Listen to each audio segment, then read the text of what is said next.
You have lived every single second of your life. Every moment. From the second you were born until right now. You were there for all of it. You cannot remember learning to walk. You cannot remember your mother's face, the very first time you saw it, the first time you felt pain, hunger, love, gone. All of it. And the part that should genuinely unsettle you? That's not a glitch. That is your brain, working exactly the way it was designed to. The average person's earliest memory sits at around age 3.5. 3.5 years of your life. Completely unreachable. And it doesn't stop there. Most of what happened before age 7 is either partially wiped, distorted, or quietly invented by a brain that hates leaving blanks. Your brain fills in the gaps. It doesn't tell you it's doing it. It just does. Sigmund Freud spotted this back in 1899. He gave it a name, infantile amnesia. And he had absolutely no idea why it happened. You lived every moment of those years. You just can't get back in. In 1988, a psychologist named Judith Hudson sat down with a group of toddlers and ran a deceptively simple experiment. She told them stories about things that had actually happened to them. A birthday party, a trip to the zoo, a visit to the doctor. They remembered. Vividly. They laughed. They jumped in with details she hadn't even mentioned. When she got something slightly wrong, they corrected her. Immediately.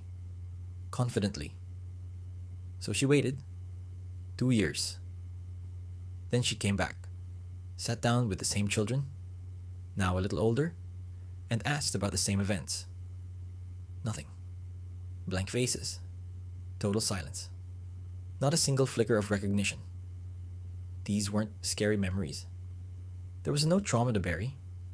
They were happy, ordinary, completely safe moments. Exactly the kind of thing a brain should want to hold on to. And they were just gone. Which forced researchers to ask a question that sounds almost too basic to be science. What is a baby's brain actually doing in there? And why can't it hold on to what it experiences? Here's what's actually happening inside an infant's skull. When you experience something worth remembering, a first kiss, a crash, a moment that just hits you, your brain encodes it using a region called the hippocampus. Think of the hippocampus as the brain's filing clerk. It takes raw experience and converts it into long-term memory. But in babies, the hippocampus is massively underdeveloped. Not broken, not damaged, just not built yet. A newborn's brain is only about 25% of its adult size.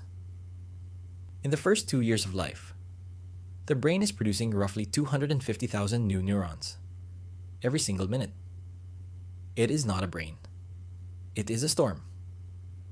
And in a storm like that, there's no stable structure for memories to attach to. So they form. They exist. Briefly. And then the next wave washes them away. Imagine writing a note in wet concrete. It's there. It's real. But before it can set, someone pours more concrete right on top of it. That's your infancy.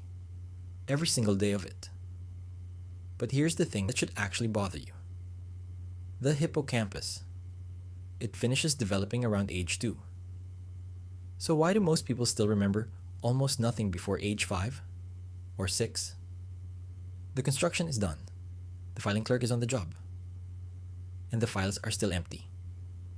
Something else is going on.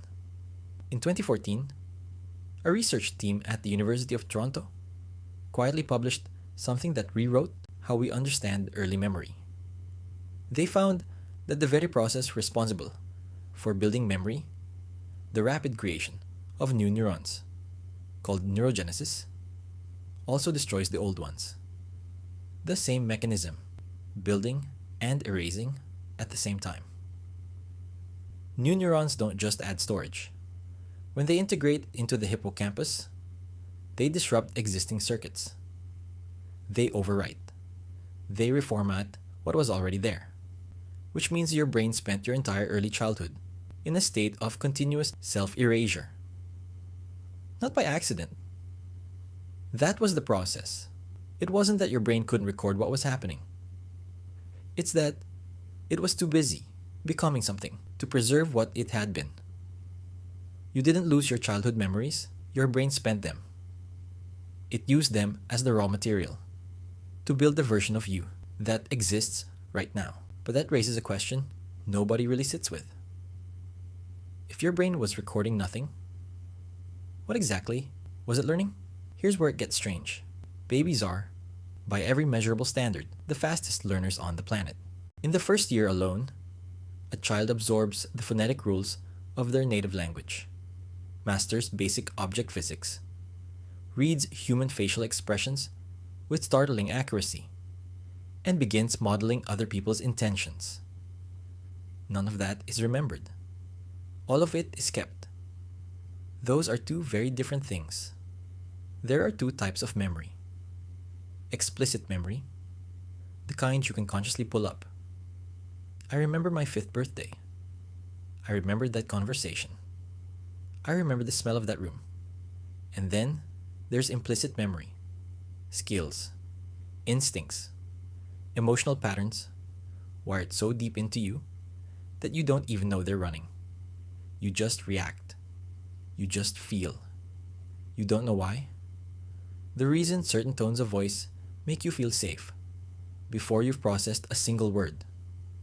The reason some rooms make you anxious for no reason you can name. That wiring was laid before you had language to describe it. You were being programmed. Completely. Continuously. You just weren't watching. For most of recorded history, this wasn't even a question worth asking. Babies don't remember, so nothing happening to them really matters. That was the assumption for centuries.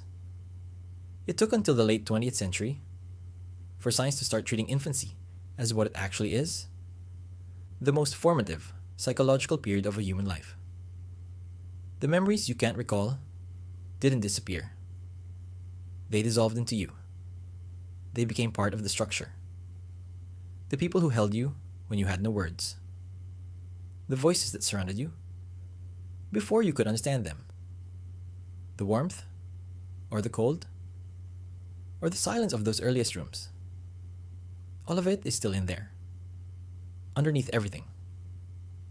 You don't remember the arms that held you. You don't remember the sounds that shaped you. But somewhere, underneath every reaction you've ever had, every person you've ever trusted, every room that felt wrong before you could explain it, those first years are still running.